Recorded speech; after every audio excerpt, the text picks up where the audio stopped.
क्रांती news, आवाज सर्वसामान्यांचा।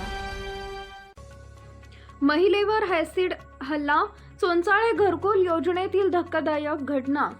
MIDC Ambad police Thane हद्दीतील चोंचाळे घरकुल योजनेत राहणाऱ्या एका 45 वर्षीय महिलेवर पूर्व वैमनस्यातून ॲसिड हल्ला केल्याची खळबळजनक घटना घडली आहे। या हल्ल्यात महिला किरकोळ भाजली आहे। MIDC अंबड पोलिसांच्या माहितीनुसार मधु पैलवान राहणार घरकुल योजना असं ॲसिड हल्ला करणाऱ्या संशयिताचं नाव आहे।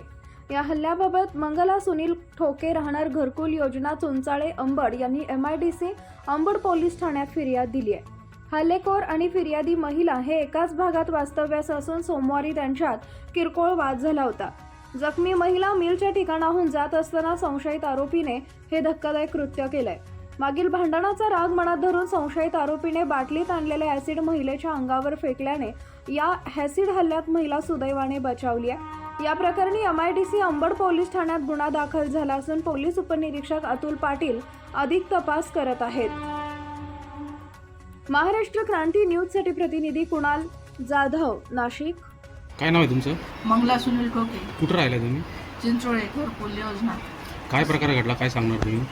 आमचे भांडणं झालते, टपरीवरून भांडणं झालेले होते।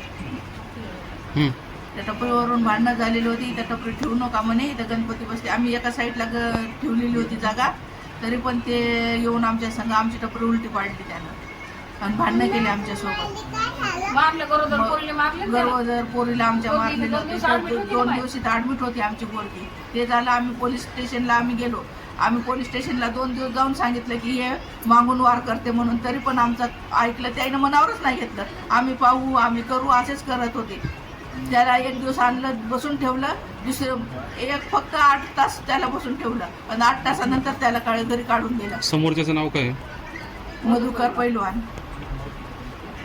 फक्त 8 तास मोजून त्याला 8 तास। आज नेमका आज प्रकार काय झाला? आज काहीच नाही। आज मी वोटिंग करून आली, बसली होती। माझी गिरणी आहे तिथं, तर गिरणीवर मी गिरणी उघडली आणि बसली तिथे। बसली, ते आला समोरून आणि लगेच ॲसिड फेकलं माझ्या अंगावर।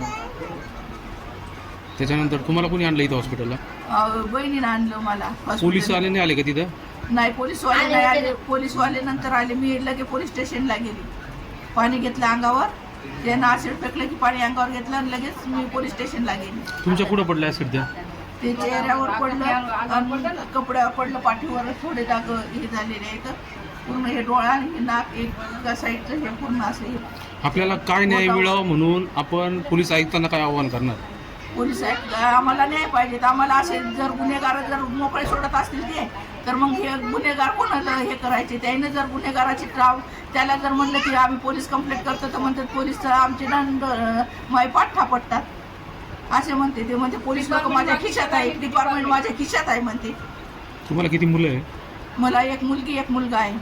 आणि मला जर माझ्या मुलाला काही धोका झाला तर याची जबाबदारी कोण घेणार आहे? 24 तास हत्यार घेऊन फिरते। आम्ही किती वेळेस सांगितलं, आम्ही किती वेळेस जाऊन सांगितलं पोलीस स्टेशनला, पण पोलिसांना ऐकायला आम्ही 15 दिवसपासून एकसारखं चक्रा घालत आहोत। आम्ही काल पण दिवसभर जाऊन बसलो पोलीस स्टेशनला। पवार साहेबांनी आम्हाला पाहिलं, पण आम्ही काहीच म्हणलं नाही, आम्ही गपचूप आलो। मग आता त्या संबंधित आरोपीला अटक व्हावी म्हणून आपण पुढचं पाऊल काय घेणार? आता त्याची अटक व्हायला पाहिजे, त्याला शिक्षा द्यायला पाहिजे आणि त्याला जे साथीदार आहे तर त्याला पण शिक्षा द्यायला पाहिजे। अशाच नवनवीन बातम्या पाहण्यासाठी आमच्या महाराष्ट्र क्रांती न्यूज या YouTube चॅनलला लाईक करा, सबस्क्राईब करा आणि बेल आयकॉनला प्रेस करा।